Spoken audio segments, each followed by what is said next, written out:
The God of War 3 music production plan is pretty extensive. Today we're working at Skywalker Sound in Marin County.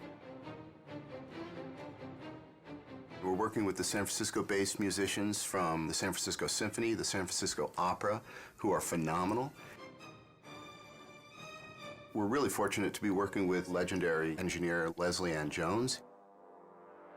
Tim Davies has orchestrated everything, and he's conducting from the podium. That's pretty sweet. He really knows the music, and he really puts his all into interpreting what the composers are after. Really pointed, and give me that nice pop on the end of each group.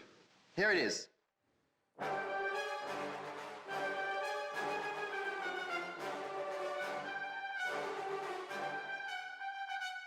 Beautiful, thank you. The music originally comes in from the composer in what we call a mock-up, which is basically he's using his synthesizers and samplers, and we call them fake strings, fake brass, fake choir, to assemble the composition. And then once it's approved, it comes to me to translate that and put it on paper for the orchestra. It's damn expensive to have an orchestra sitting there, so my job is to make sure that everything's spotless on the page in their language. When dealing with an orchestra as a conductor, I think 75% of it is your rapport and how you can interact with the musicians, getting them to do what you want in a highly stressful situation, making it lighthearted enough that no one freaks out, but you got to keep it moving. Give me everything you've got on those crescendos at the end of each phrase. Here it is. They're a pack, and they need a leader, and they're all brilliant musicians, but there's something about when you put an orchestra together, they need that focal point, that one person that they follow. These are pretty nasty swells where you got the flutters and everything. Feel free, if it's going to be smoother, to hit the note and then start the flutter later. Okay, here we go.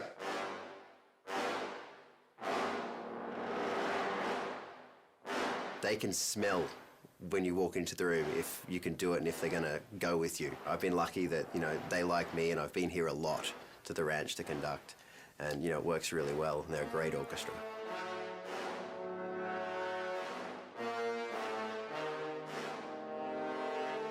Originally on God of War 1, we had several composers, many of whom have remained with us through the God of War series. And the reason for this is not because one composer wouldn't necessarily be able to compose the whole score.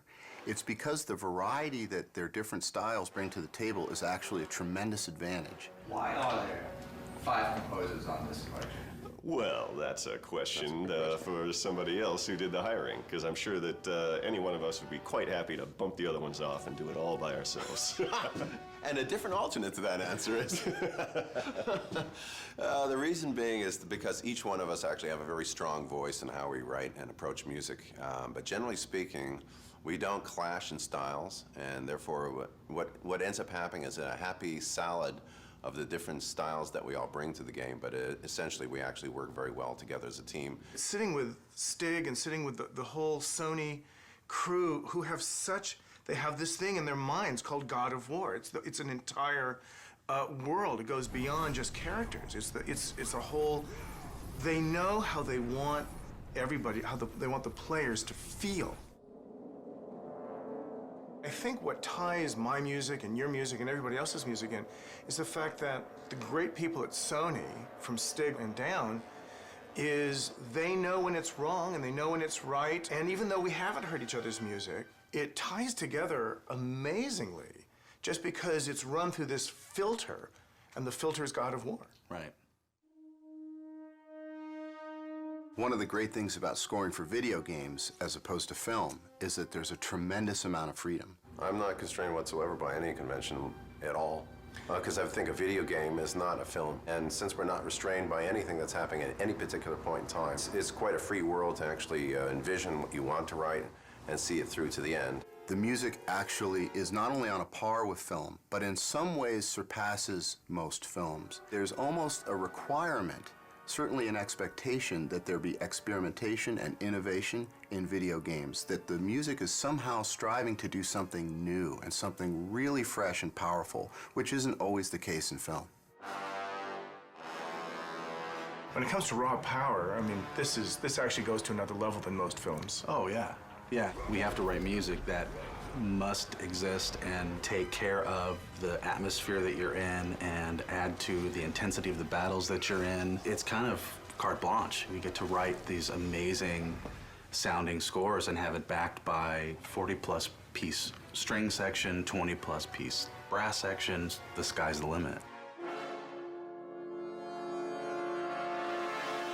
We use a oversized brass section, so it's double the size of a normal standard orchestral brass section, just to give us this massive power and this huge low end. Guys that play low instruments, all they want to do is play low, and so we give them that opportunity. You get to unleash and not hold back, because the game never holds back, never. I talked to the orchestra and I said, if you have any moment that you have all of a sudden a feeling of lyrical beauty coming your way, ignore that completely and just go for the brutal, brutish, aggressive mentality of this score, and you'll never go wrong. That's hugely fun. And it's so much more fun to write bad music than to write, good music. This is one of those games that actually lets you go all the way to the end of how big could it be, how nasty could it be. And it's great to do that. Of course, at the end of it, you just want to do a romantic comedy with some clarinets and...